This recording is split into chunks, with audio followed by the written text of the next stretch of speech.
reigning forever. God, you are worthy of praise. God, you are worthy of praise.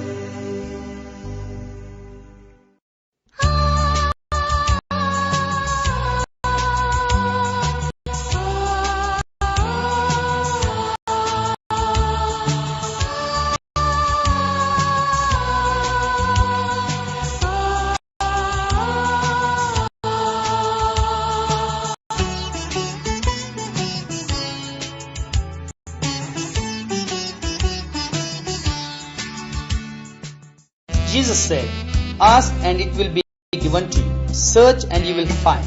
Knock and the door will be opened for you." Yes, my dear brothers and sisters, every Friday from 10 a.m. to 1 p.m.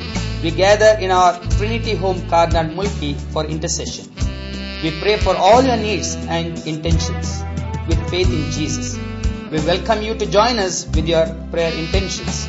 Let us pray together and seek God's help for all our needs. Come with your family. Remember, every Friday from 10 a.m. to 1 p.m. in our Trinity home, Karnal Mulki.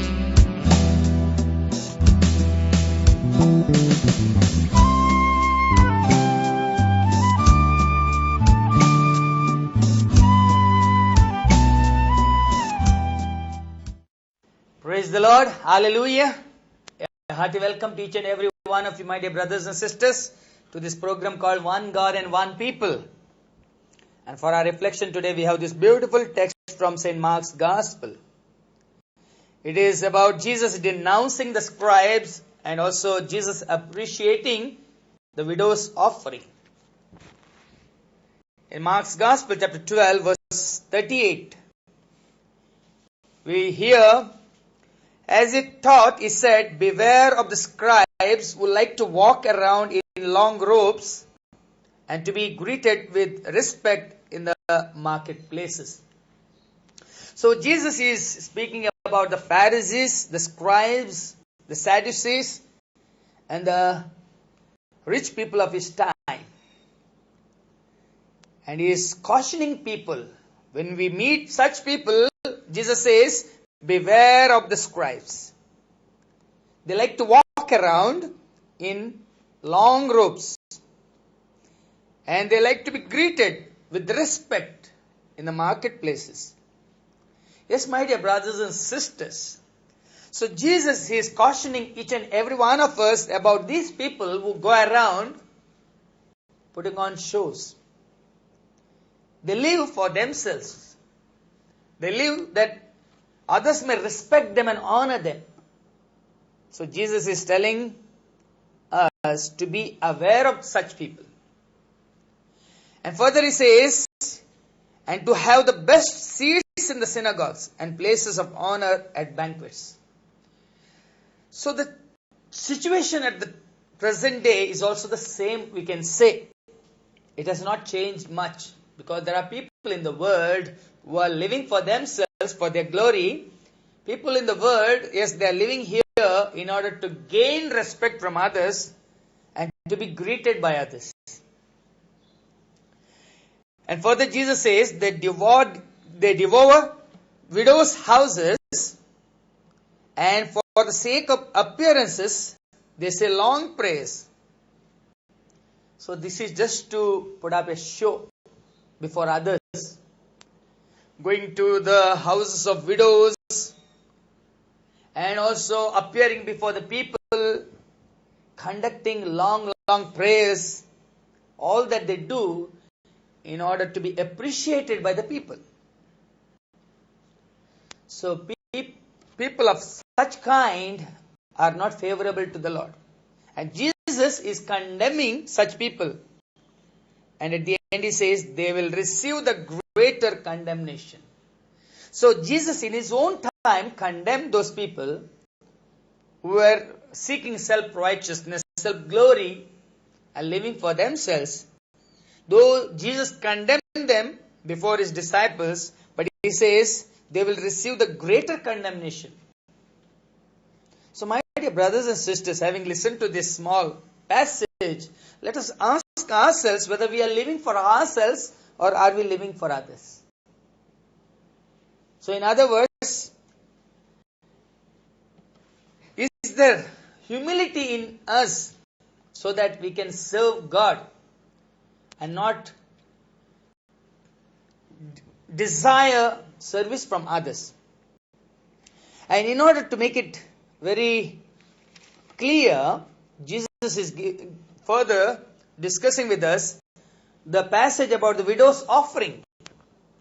So Jesus and his disciples, they are in the synagogue. And there he sat down opposite the treasury and watched the crowd putting money into the treasury. Many rich people put in large sums.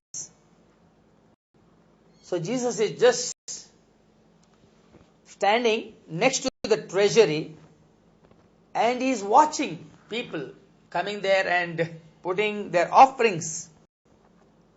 So he watched the crowd putting money into the treasury.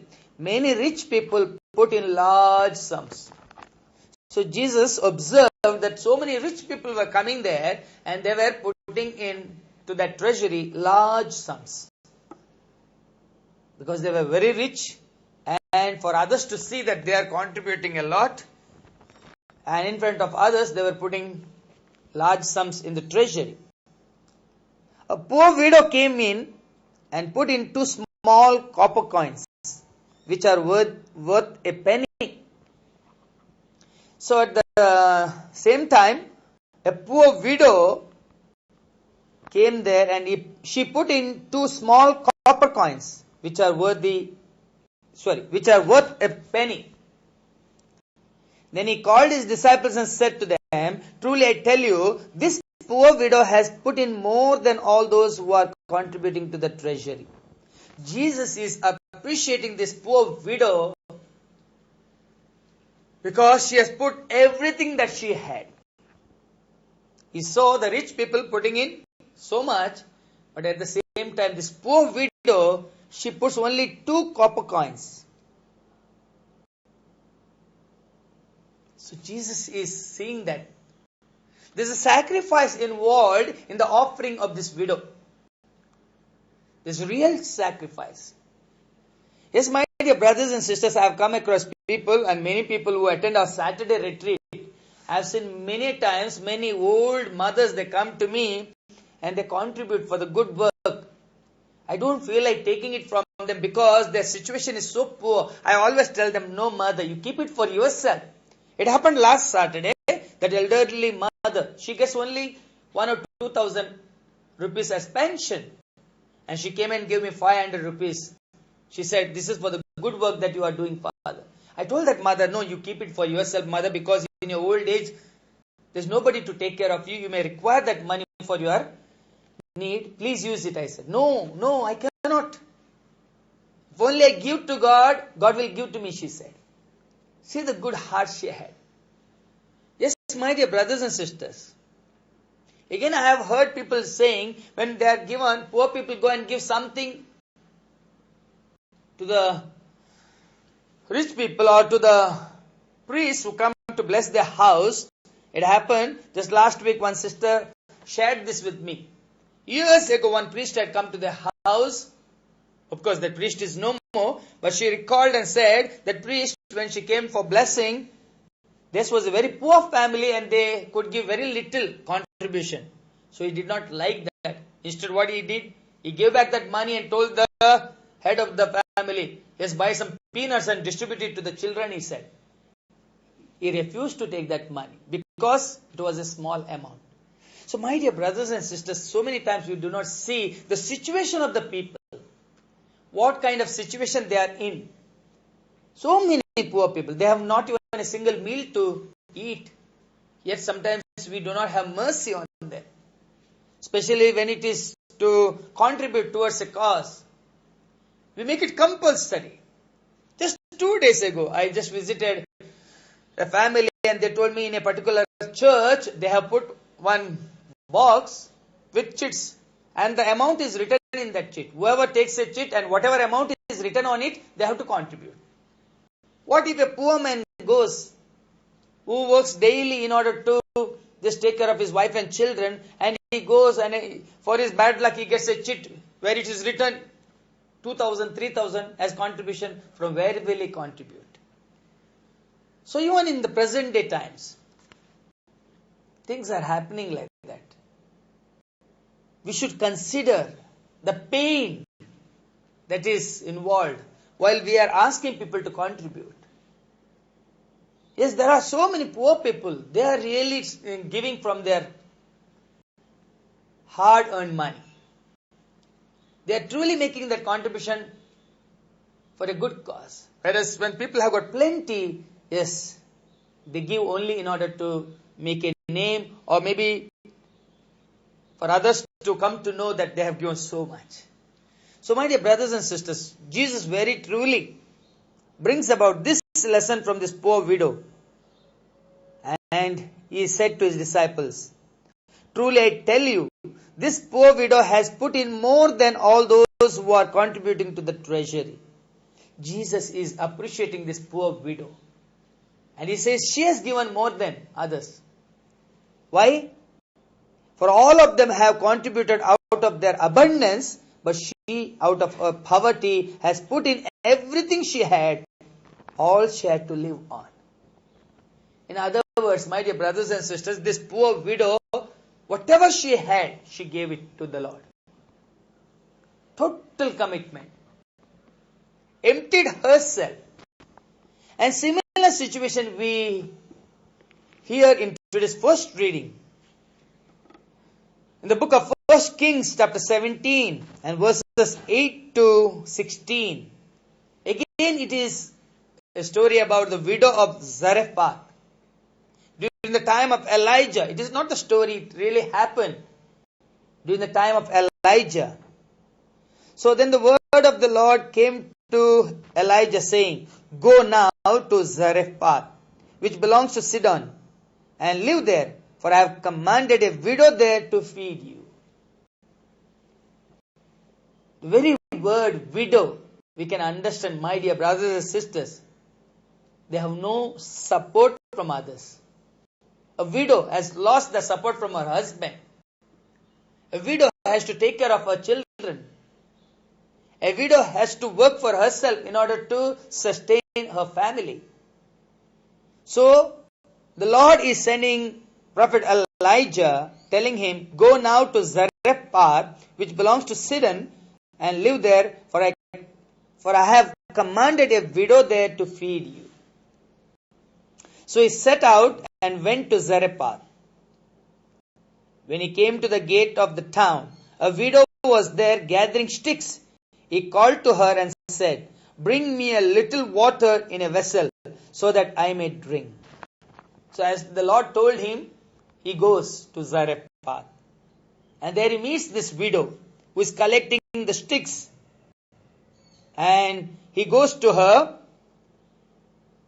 And when he came to the town, he went to that widow who was gathering the sticks. He called to her and said, bring me a little water in a vessel, so that I may drink. As she was going to bring it, he called to her and said, bring me a morsel of bread in your hand. So he's not only asking for water, he's also asking for a morsel of bread. So he wants to eat something. But she said, as the Lord your God lives, I have nothing baked, only a handful of meal in a jar and a little oil in a jug. I am now gathering a couple of sticks, so that I may go home and prepare it for myself and for my son, that we may eat it and die. So she is telling the truth. Prophet Elijah is asking her to give some water, and also later he asked for a morsel of bread. But then she said, as the Lord your God lives, I have nothing baked, only a handful of meal in a jar and a little oil in a jug. I am now gathering a couple of sticks, so that I may go home and prepare it for myself and for my son, that we may eat it and die. That's the only thing we have. The last thing that is remaining. And after that, as she said, we'll eat whatever is there and we will die. But then what did Elijah tell her? Elijah said to her, do not be afraid. Go and do as you have said. But first make me a little cake of it and bring it to me. And afterwards make something for yourself and for your son. So in spite of knowing the fact, Elijah is telling her, woman, do not be afraid, he said. You go and do as you have said. Just go and collect the sticks. Just go and prepare that cake out of that meal which is remaining. You do what you have said. But when you are preparing that cake, Elijah said, bring it to me first. A little cake, you bring it to me first. And afterwards make something for yourself and for your son. They have hardly anything, my dear brothers and sisters, to live on. And this man of God, Elijah, is asking her to give to him what she has. For thus says the Lord, the God of Israel, the jar of meal will not be emptied, and the jug of oil will not fail until the day that the Lord sends rain on the earth. So with a promise, Elijah is telling her, you do what I have said and see how the Lord is going to bless you. And what is that blessing? For thus says the Lord God of Israel, the jar of meal will not be emptied, and the jug of oil will not fail until the day that the Lord sends rain on the earth. In other words, when you give according to the word of God, you will not run short of anything. So this is the message we have, my dear brothers and sisters. Believe in the word of God. Give whatever you have for the glory of God. The little talents the Lord has given to you, use them for the greater glory of Jesus. Use it for the kingdom of God and see how the Lord is going to bless you. Just yesterday, one student rang up and asked me, Father, my teacher is telling to prepare the lengthier lessons first, and only if there is time to study the other shorter passages. What should I do? She asked me. I told her, do not heap up load on the load in the beginning. First you learn simple things. The shorter passages, the short sentences that you have, or the short answers that you have for the questions, you learn them first, I said, so that you'll be able to answer them well. And after studying all this, you'll be able to know the lengthier passages and also answer the difficult questions. What I'm saying, my dear brothers and sisters, is this, that God has given varied talents to every one of us. Sometimes we look at others, oh, he is blessed so much. I am given very little. Let us start with that very little. I can give you thousands of cases. People who have been the waiters in the hotel. They started working as a waiter. And then later on they were made maybe the managers. And later on they themselves have started their hotels, and some have become big businessmen now. So they started with simple thing. So many times even for people, when we tell them, read the word of God, oh, such a big book. I said, no, first take simple things. The book of Proverbs, book of Psalms, where things are very clear to you. And as you read, you will get interested in reading more and more of it. So in the same way, my dear brothers and sisters, what Elijah said here, you have little, very little, it's not enough for you and for your son. But in the name of the Lord, I promise you, you share it with the man of God and see how the Lord is going to protect you, and you will have enough and more till the rains start. So she went and did as Elijah said, so that she as well as he and her household ate for many days. The jar of meal was not emptied, neither did the jug of oil fail, according to the word of the Lord that he spoke by Elijah. What a miracle! Who did that miracle? God did that miracle. Because this widow from Zarephath, she just did what the man of God Elijah said. She had very little meal with very little oil. She goes and prepares, and first she brings and gives that cake to the man of God, Elijah. And then as we heard, the jar of meal was not emptied, neither did the jug of oil fail, according to the word of the Lord that he spoke by Elijah. God is faithful, my dear brothers and sisters. So is his word.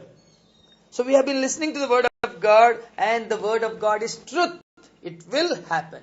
And that's why Jesus has said many times, heaven and earth will pass away, but my words will not pass away. Believe and you will see the wonders. He told Martha, believe and you will see the glory of God. So whenever you are listening to the word of God, believe.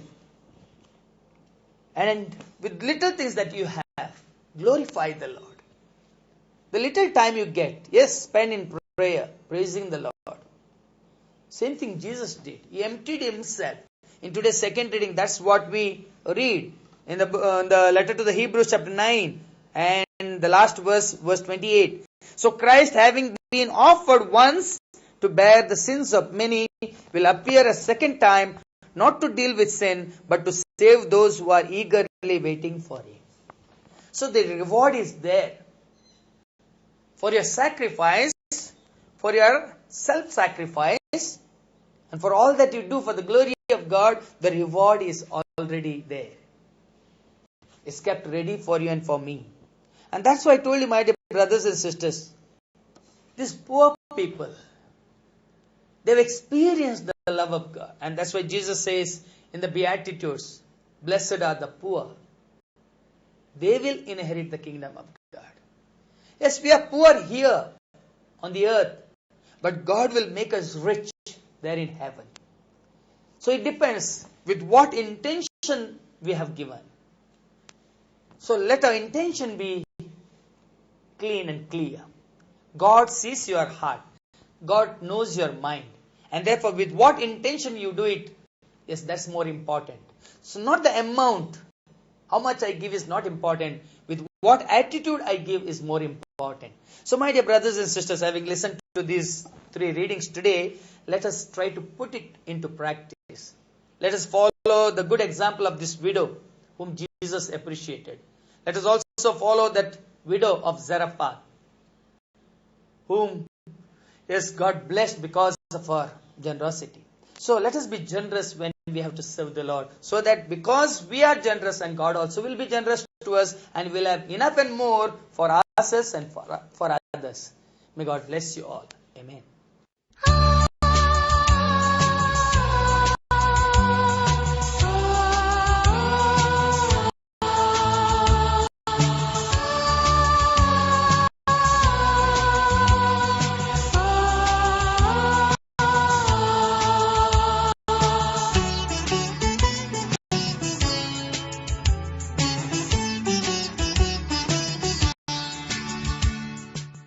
Jesus said, ask and it will be given to you. Search and you will find.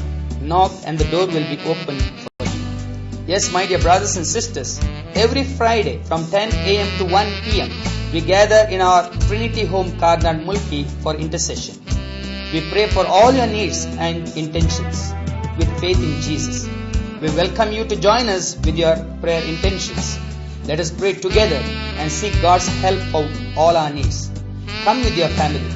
Remember, every Friday from 10 a.m. to 1 p.m. in our Trinity home, Karnal Mulki.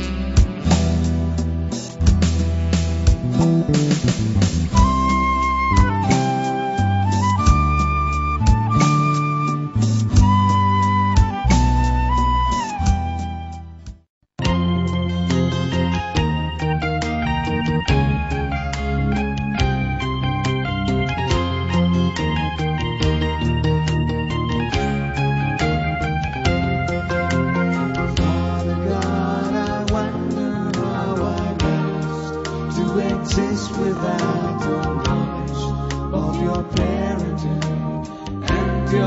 loving